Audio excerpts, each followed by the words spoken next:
This is Jonathan Agatha here for Pro Boxing Fans. We're here at the Dale Youth Club in London, joined by Unbeaten heavyweight, 1-0, David Adeleye. Good to see you. How you doing?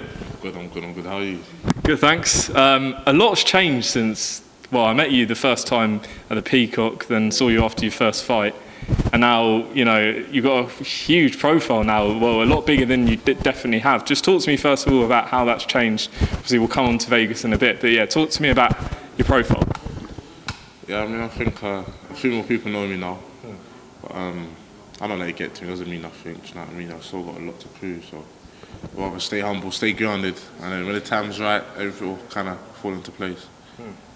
I mean, when did you find out you were going to Vegas to be in Tyson Fury's camp?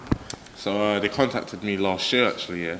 Okay. And I never really responded, I was focusing on my fight and whatnot. And then, yeah, we obviously got in touch again at the beginning of the year. And then, yeah, I flew out a week later, so, yeah.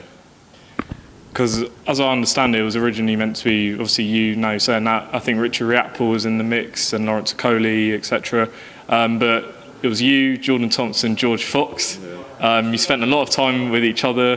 What was that like with those two? You didn't obviously know them before, but now, yeah. Obviously heard of each other. Didn't know each other personally, so to say. But I mean, now we all got a good sort of relationship. I'm mad to say we're all probably going to end up finding each other soon, but we've got a good sort of friendship now. So yeah, I mean, we're living together for 2 months, so we start to learn each other's characters and whatnot. You kind of know each other pretty well. Yeah. I mean, you're out in Tyson Fury's camp, you had Sugar Hill with you. Yeah. I saw you guys on the pads, you had Andy Lee there. First of all, talk to me about what it was like with Sugar Hill. You know, such great pedigree, obviously Uncle Emmanuel, legend of the sport. But yeah, Sugar Hill's proved as well during the fight, which we'll come on to, how great a trainer he is. But talk to me about sort of what he brought to you whilst you're out there. I mean, he's more of a guy that focuses on footwork and throwing punches at the right time. He's so precise, and having a training like that around at such an early stage can only work in your favour. I mean, you start to learn the game way more. You see it from a different perspective. So yeah, it really helped out. What was it like as well with Andy Lee in camp as well? Yeah, I mean, it was a sort of quite a thriving camp as well. Yeah, no, it was good having Andy Lee, former world champion. I mean, he was giving us sort of tips as well. He kind of goes off the sort of Kronk style boxing as well. Yeah. So him and Sugar were kind of on the same sort of page. So it was nothing really too far apart. He was teaching the same thing Sugar was teaching. So it was real good. I mean, not many people knew what was going on in Tyson Fury's camp going into the fight. Not a lot of people expected what we saw.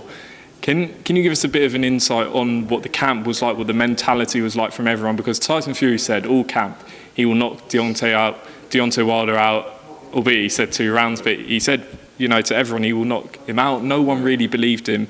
But was that sort of the mentality? Was that, you know, what he was looking for the whole camp, what you saw from him? Yeah, I can't really go into it too tough, but it was all good work. And yeah, he was definitely going for the knockout. He was training hard.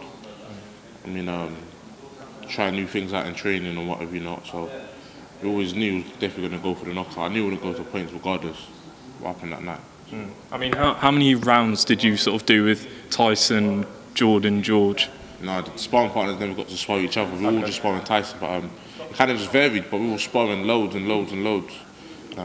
More than usual, to be fair. So we did a lot of runs, a lot of runs. Tyson always seemed really confident going in when no one believed him. I mean, what does that show about, you know, Tyson and the performance he put in? A lot. I mean, he always believed in himself anyways. Even when he spoke to him during training, what he was saying wasn't even a facade. What he was saying on camera is literally how he felt, and that's exactly how he would train himself, so yeah. I mean, what did you make of the fight, you know, for 7 rounds as it lasted? You know, Tyson, as we said, he put in a great performance, not many expected, but yeah, for a British fighter, where do you sort of rank that performance? I mean, did exactly what you had to go out there and do. Kind of like punch perfect. Got hurt him in round 3, got him out there in round 7. He did exactly what he was going to do. The only thing he got wrong was the actual prediction of the round, which was round 2. So yeah. Deontay Wilder said afterwards he felt like his costume was too heavy. What was your opinion on the reasons he gave? Stupid. I mean, when you're training, and 40 pounds was like 20 kilos. When you're training, there's not much anyway, it's 20 kilos. And when the fight starts, once adrenaline kicks in, you don't even feel it anymore. I mean, all of that stuff about the weight being too much, adrenaline would have kicked in and I would have played its part. So I don't really believe in it. I don't really buy into all of that.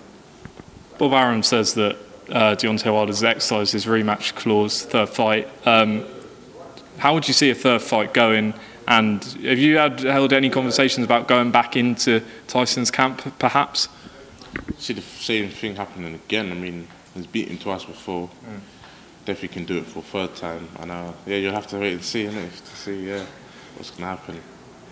So many people afterwards talking about, you know, the possibility of an undisputed fight with Anthony Joshua. Dillian Whyte is mandatory. How do you sort of see the whole situation at sort of the top?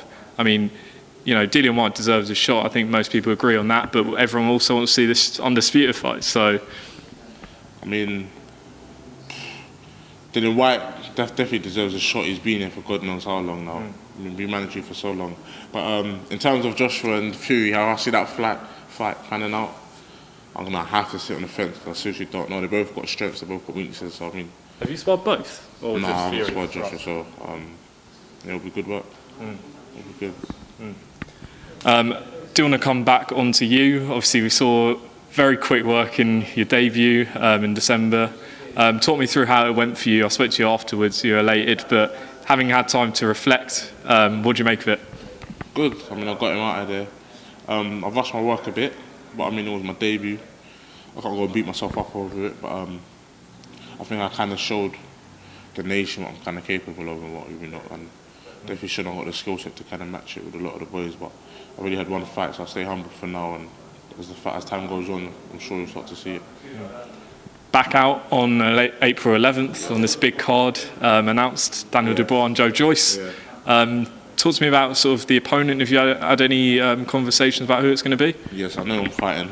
Don't want to talk on it too much just yet because I mean a lot of these opponents they pull out and what have you not. So I don't want to start saying I'm fighting this guy and then God knows 2 weeks out from the fight he might pull out. So, but I definitely know who I'm fighting and whatnot. It'll be an interesting story as to why I'm fighting as well. So yeah. I mean, you know, for your first fight at the Copper Box, wasn't it? Yeah. But now step up to the O2 Arena. Frank Warren's given you some brilliant opportunities, I think. Most definitely, and having these fights early on in my career only pushes me in good stead for later on. If I can kind of deal with it now, which I definitely can, I think it'll only work in my favour later on. I mean, how many fights are you sort of expecting to have this year? Have you spoke to sort of your trainer and your team about it? As many as possible. I'm young, so I mean, the more I get out now, the better it becomes. But, there's no actual number on it. Don't want to kind of solidified myself a number and make sure I do a certain thing. But I mean, whenever the show's right, whenever the time's right and whatnot. So yeah. Joyce and Daniel Dubois, I do want to get your prediction on that. Sooner than a lot of people expected. I think you said to me you didn't expect it to happen either so quick, but yeah, your opinion on the fight? Both got strengths. And you sparred both? And, I mean, yeah, I sparred both. Yeah. They're definitely going to knock some brains out of each other, but in terms of who's going to actually win, if I had to choose, so that's the thing is I actually don't know, but if I had to definitely choose, I'd probably say Dubois because he starts so fast. Yeah. I mean, when you were sparring both, Daniel has a very sort of aggressive, powerful style. Joe as well, you know, got a great engine. How tough were the sparring sessions? How did you find them? What sort of insight can you give? Yeah, no, it's not tough. It's just good work. Do you know what I mean? Once you get to a certain size, you can mix it with anyone, so it doesn't really matter. A couple more fights I just want to get your opinion on. Anthony Joshua against Kubrat Pulev, the mandatory challenger. How do you see that fight playing out? See Joshua stopping him late. I heard Pulev strong, so I mean, I see Joshua stopping him late. I doubt he's stronger than Joshua, so yeah, that's how I see it. And Dillian Whyte, as we mentioned, taking another really tough fight, putting on the line again against Alexander Povetkin. Didn't really need to take the fight, but he's taking it. And yeah, your thoughts on it? Yeah, I mean, he's tough, innit? Yeah. definitely got bottled. You know what I mean? That's one thing you got to give to him. But I see, yeah, he probably stopped Povetkin as well. Povetkin's old, so I see him stopping Povetkin. And one fight that hasn't been announced, but everyone's talking about it, Usyk and Chisora. Yeah, how do you see that fight playing out? Again, Usyk mandatory to Joshua, didn't have to take the fight, but a great fight for British boxing with Usyk coming over again. That'll be a good fight. I don't really see, I see that sort of planning now. Obviously, Usyk's a skillful fighter, but Derek's got that sort of relentless pressure. They might kick in later on in the fight, so that's a 50-50 fight.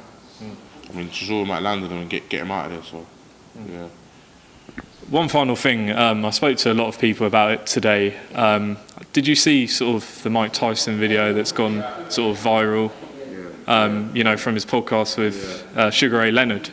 Really powerful stuff. What was your opinion on that? I mean, you know, you're saying, you know, he was at one point the most feared man on the planet, but now, you know, he's lost some of that obviously from retiring. But yeah, what was your sort of reaction to seeing that? Just talking from the heart, you can see him. You can see the sheer sort of determination and the seriousness he had in him when he was fighting and whatnot. Like, but yeah, he was just talking literally how it literally was. And yeah, of course he lost it. The man's about 50 now. You can't still have it. You know what I mean? Time goes on and people move on. Things change. So, yeah. David Adeleye, thank you very much for talking to us. Appreciate it, and yeah, we'll look forward to April 11th. First, final one. How do people follow you on your socials? My Twitter is David Adeleye _. And my Instagram is David Adeleye 1. So yeah, follow up. Follow up. Great stuff. David Adeleye, thanks very much. Brilliant, man. Thank you.